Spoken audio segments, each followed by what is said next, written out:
Spaghetti Western is a term coined by foreign critics to refer to Italian-made westerns. Get it? Italy? Spaghetti?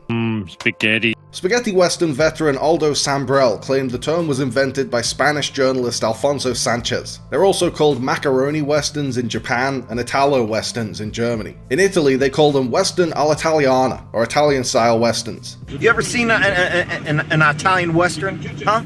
They're awful. Spaghetti westerns were typically Italian productions, as their slightly offensive name would suggest, but they're more broadly defined as European westerns, because they were often co-productions with Spain, and occasionally France, Portugal, Greece, West Germany, the UK, and Yugoslavia, and sometimes America. It became something of a minor cultural phenomenon. Between 1960 and 1978, more than 600 European westerns were produced. Spaghetti westerns were a lot grittier, bloodier, and more surreal than the traditional American westerns. They satirized and demythologized the western. American movies like Stagecoach and High Noon told stories of good versus evil with very simplistic black and white ethics. The heroic lawmen brought the despicable outlaws to justice. The noble white gunslingers vanquished the savage Native Americans. But as much as America likes to present itself as a land of hope and dreams, the reality of the Old West and the reality of contemporary America from the 60s up to today is much bleaker than that. American filmmakers and their Hollywood studios refused to dig into the darkness that the rest of the world associates with their country, so the rest of the world took up the Western genre and did it for them.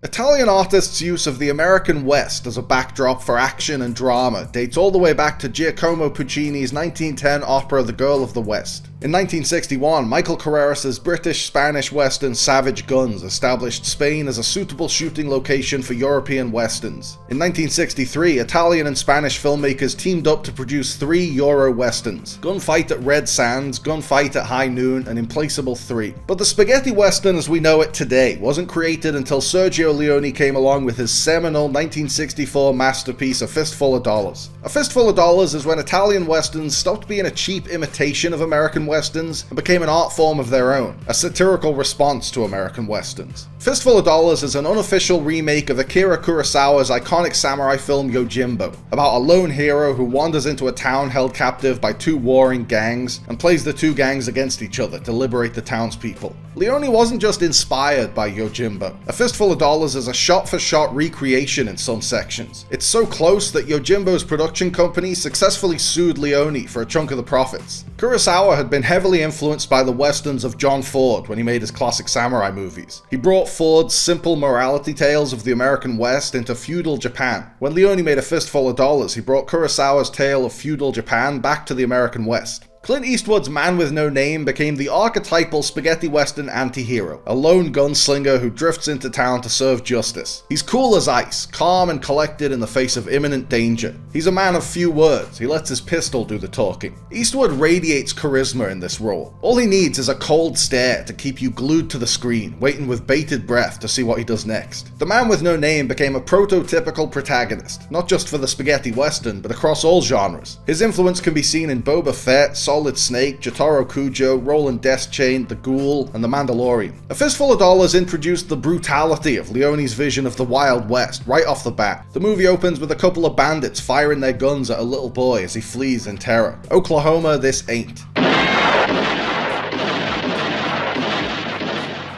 Ennio Morricone's Fistful of Dollars score instantly set the tone for spaghetti western music. Morricone's music brought an operatic grandiosity to the proceedings. His sweeping orchestrations paired perfectly with Leone's signature sense of scale to create a really epic feel in a relatively sparse production. Morricone's score became the gold standard for the music in this subgenre.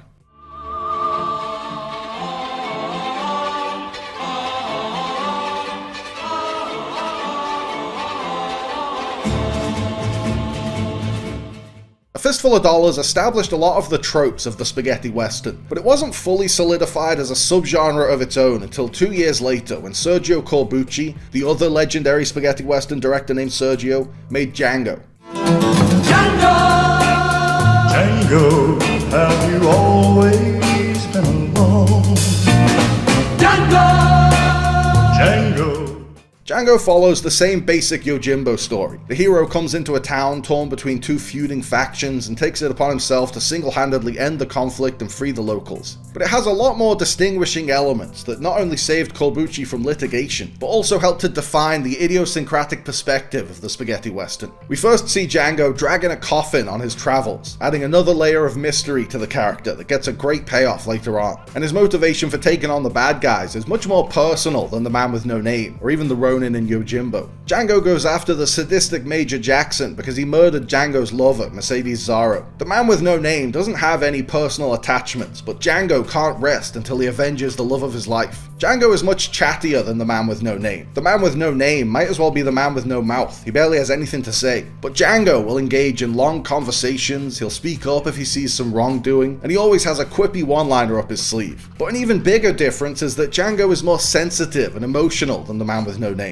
Unlike the Man with No Name, who's basically a gun for hire, Django wants to retire from his life as a gunslinger and live in peace. But before he can do that, he has to avenge Mercedes. Django forms a bond with a woman named Maria, built on their mutual experiences with the trauma of violence. But where they differ is on the need for revenge. Maria wants Django to just let it go and run away with her, but Django can't rest until he has his vengeance. Luis Bakalov's Django score, including the iconic title theme, hammered home the operatic quality of spaghetti western music. You could play a Morricone track or a Bakalov track over any image and it would instantly make it cinematic.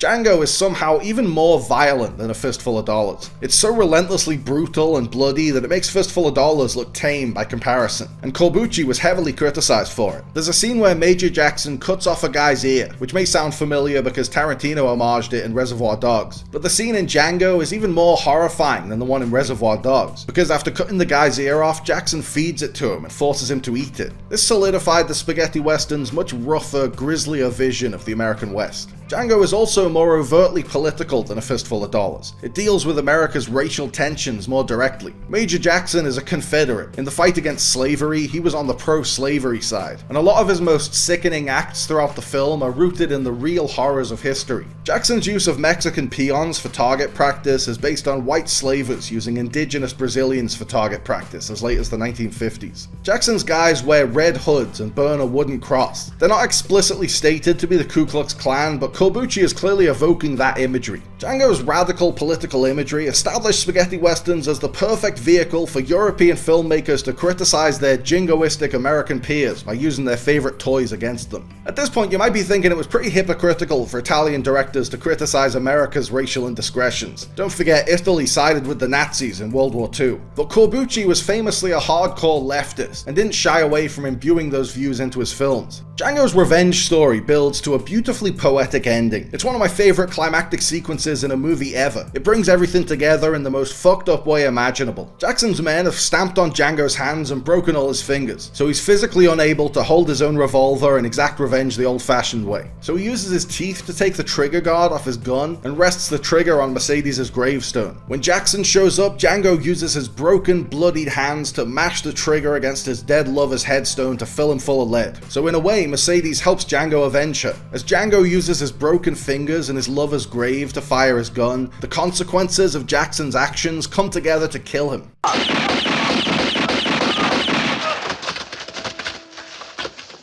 When Jackson is dead and Mercedes has been avenged, Django can finally hang up his pistol, leave his life of violence behind, and enjoy a peaceful existence. He hangs up his pistol quite literally by leaving it dangling from Mercedes' grave, then walks over the horizon to a new beginning. And with that perfect final image, the spaghetti western was solidified as a subgenre of its own, and a revolutionary film movement.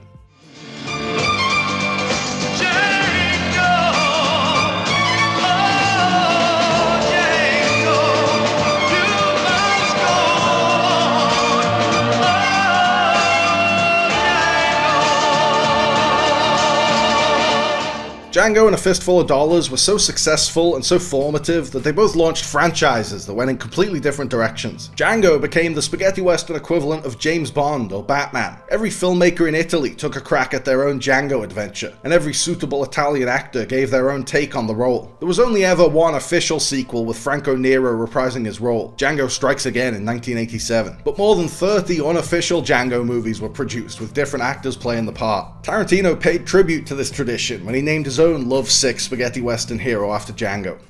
The D is silent. I know.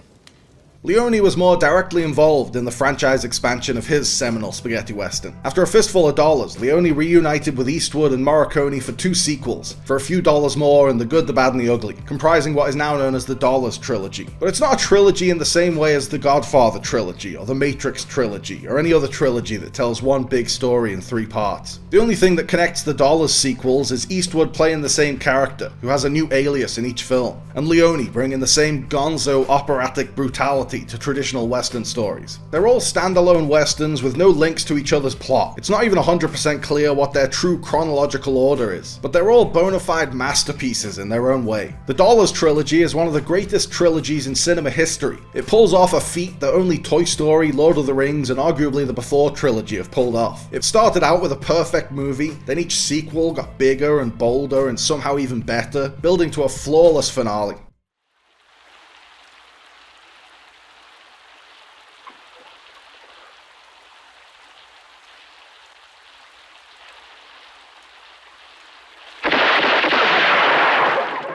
For a Few Dollars More gave the man with no name a job. It made him a bounty hunter, which became a part of the archetype. It also completely changed the dynamic. Fistful of Dollars had introduced the man with no name as a lone wolf who doesn't play well with others. But in the sequel, he reluctantly teams up with a fellow bounty hunter when they both go after a gang that neither of them could take alone. It's essentially a buddy story, and Eastwood is perfectly paired with Lee Van Cleef as another gruff, gunslinging badass. You know what you are! Just a dirty son of a bitch!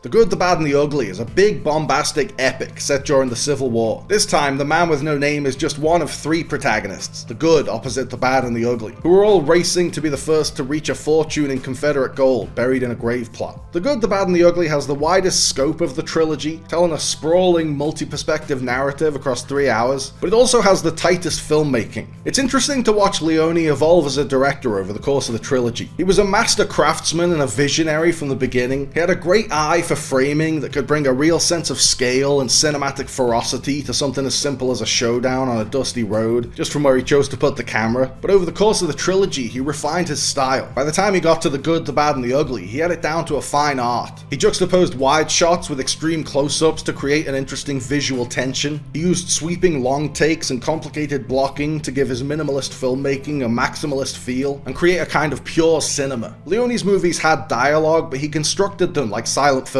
His careful sequencing of images and the look in his actors' eyes said more than 1,000 words could.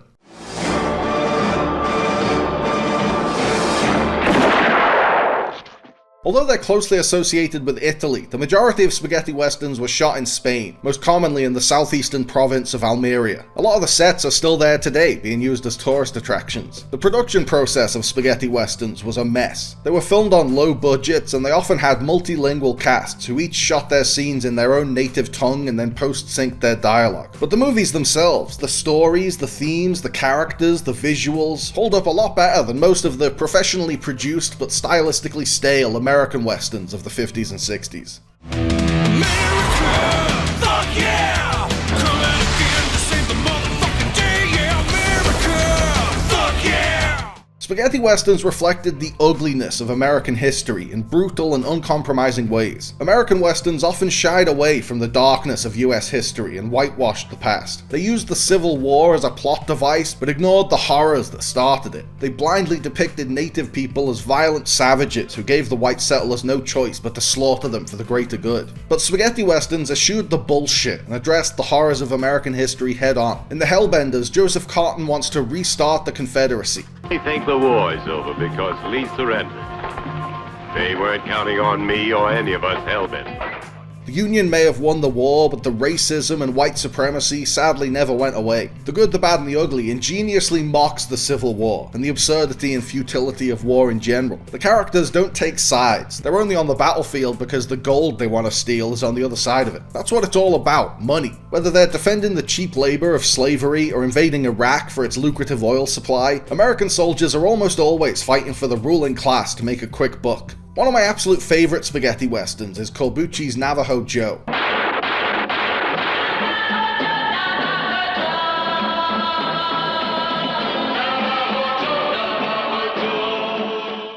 Where most Hollywood westerns either ignored it or whitewashed it, Navajo Joe addressed the slaughter of Native Americans directly. Corbucci uses movie magic to right the wrongs of history in gruesomely satisfying fashion. It was a big influence on the antebellum era revenge fantasies of Django Unchained. Navajo Joe opens with a Native American tribe being massacred by a band of scalp hunters. The sole survivor, the titular Joe, sets out to exact revenge and picks off these despicable killers one by one. Like Al Pacino's casting as a Cuban immigrant in Scarface, Burt Reynolds' casting as a Native American warrior would not fly today. The darkening of his skin makes it particularly uncomfortable. But while Reynolds' casting has aged like lumpy milk, the film's historical revisionism has aged like a fine wine. At a time when American westerns were still vilifying natives and glorifying their white oppressors, Navajo Joe ruthlessly planted itself on the right side of history. An Indian sheriff? The only ones elected in this country are Americans. My father was born here, in the mountains. His father before him, and his father before him, and his father before him. Where was your father born? What has that to do with it?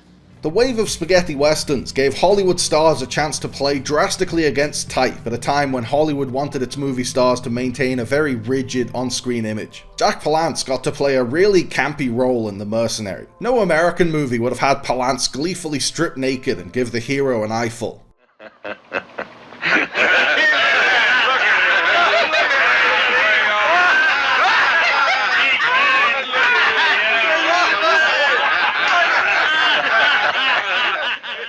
Henry Fonda was the Tom Hanks of his day, a wholesome, good-natured, all-American sweetheart. But in Once Upon a Time in the West, Leone cast him as a sadistic villain. In his first scene, Fonda's Frank murders 3 children, and he only gets more evil from there. Fonda relishes the opportunity to ditch his carefully cultivated Hollywood persona and play an unabashedly mean motherfucker.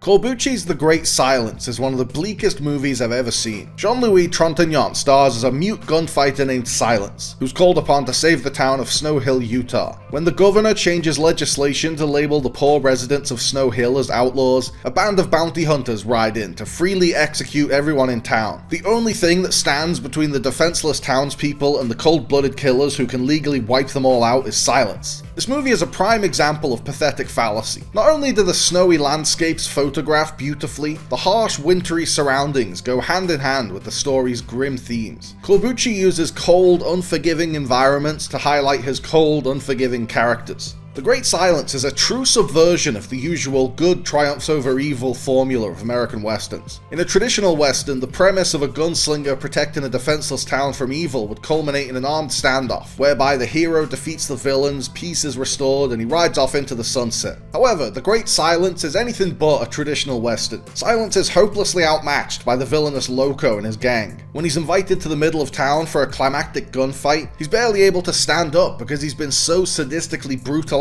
by these bounty hunters. Corbucci spends the whole movie putting Silence through the ringer and establishing Loco as a truly hateable villain whose gruesome demise is highly anticipated. You really want to see Silence kill Loco and his team of bounty hunters and save the town, but that's not how it goes down at all. Even the most subversive westerns, like Corbucci's own Django, end with the good guy killing the bad guys. But at the end of The Great Silence, Silence is gunned down very unceremoniously by Loco. He doesn't even get a chance to draw his weapon.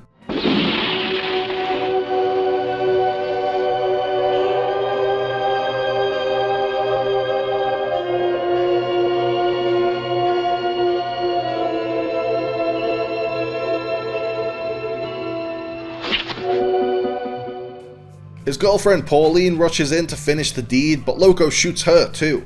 You devil! Then, as the villagers are desperately begging for their lives, the bounty hunters murder them all in cold blood. It's a massacre.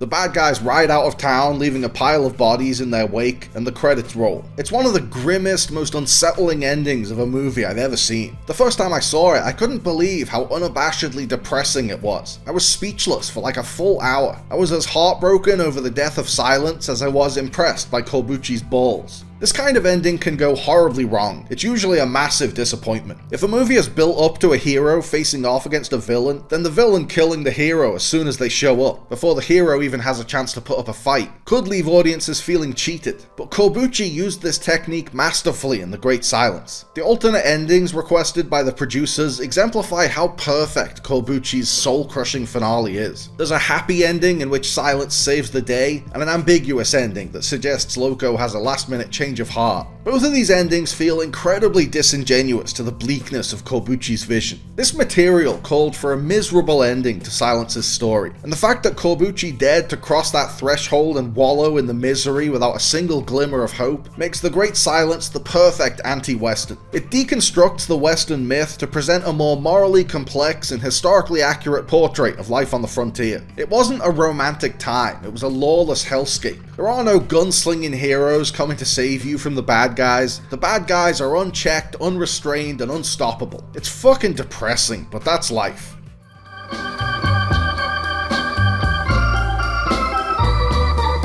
That's life. That's life. That's what all the people say.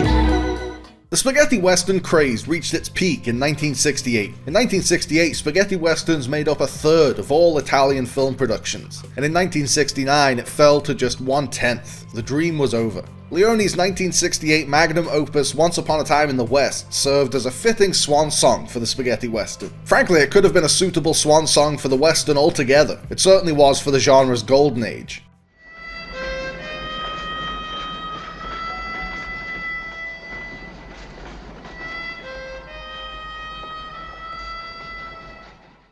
Once Upon a Time in the West was intended to mark Leone's retirement from making westerns. He would eventually return to the genre to direct Duck You Sucker, a timely tale that used the Mexican Revolution to comment on the May '68 riots and de-romanticize the concept of revolution and political upheaval. But he was eager to make Once Upon a Time in America, so Once Upon a Time in the West was supposed to be his final western. So he crammed in everything he had left to say about the American West, everything he could possibly want to do with a western that he hadn't done yet. He recruited a ragtag group of his filmmaker friends, including Bernardo Bertolucci and Giallo legend Dario Argento, to come up with a story that combined all their favorite moments from classic western movies. It's a love letter to the western genre. Unlike the shoestring spaghetti westerns that came before it, Once Upon a Time in the West was produced by Paramount with a proper studio movie budget. We get to see what a spaghetti western with the resources of an American western looks like. It's a marriage of those two styles. It has the grit and brutality of a spaghetti western with the grand scale of an American western. Leone even went to John Ford's favorite filming location, Monument Valley, to shoot Jill's Journey to Sweetwater. This movie sees Leone at the height of his filmmaking powers. The iconic opening sequence is one of the finest pieces of cinema ever produced. It starts off with a simple setup. Three guys wait at a train station for a train to arrive with the guy they're there to kill. Throughout this scene, Leone masterfully ratchets up the tension. No one says a word, and yet, from their body language and from the sequencing of shots, you know exactly what's going on. Someone's gonna die.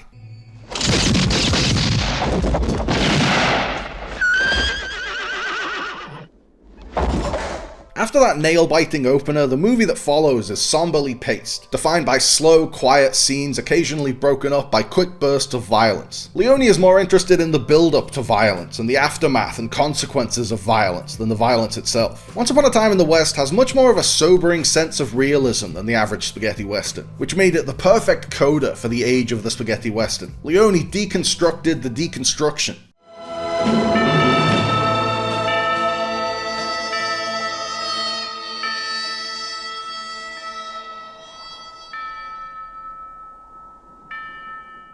As spaghetti westerns became more and more popular and traditional American westerns fell out of fashion, Hollywood would eventually catch on and start producing its own darkly subversive westerns in the late 60s and early 70s. It was around this time that the Vietnam War and the Watergate scandal had Americans feeling nice and cynical about their own government, so a movie like Rio Bravo wouldn't fly anymore. American filmmakers channeled their disillusionment into a new wave of westerns that upended all the established tropes. George Roy Hill's Butch Cassidy and the Sundance Kid abandoned two key tenets of American westerns. Instead of following the lawmen tracking down bank robbers, it followed the bank robbers themselves. And instead of standing strong in the face of danger, Butch and Sundance run away. Robert Altman's McCabe and Mrs. Miller revolves around a guy who claims to be a notorious gunfighter, but in reality is just a smooth-talking coward who sneaks around and shoots people in the back when push comes to shove. Sam Peckinpah's The Wild Bunch is the closest Hollywood came to making its own homegrown spaghetti western. It's a rough, mean, pessimistic, delightfully bloody tale of outlaws refusing to adapt with the times. A lot of the most acclaimed American westerns from the years since the genre's heyday ended, from Eastwood's Unforgiven to Tarantino's Django Unchained, have been heavily inspired by the work of the Sergios.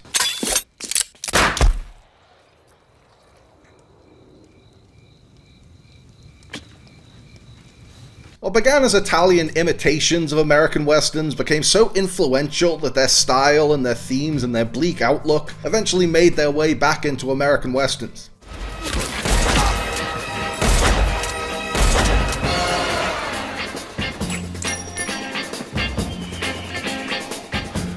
So there you have an oral history of spaghetti westerns. This weird little subgenre is one of the great loves of my life. So I hope you've learned something, and I hope that if you haven't seen some of the movies I've discussed, you'll consider checking them out.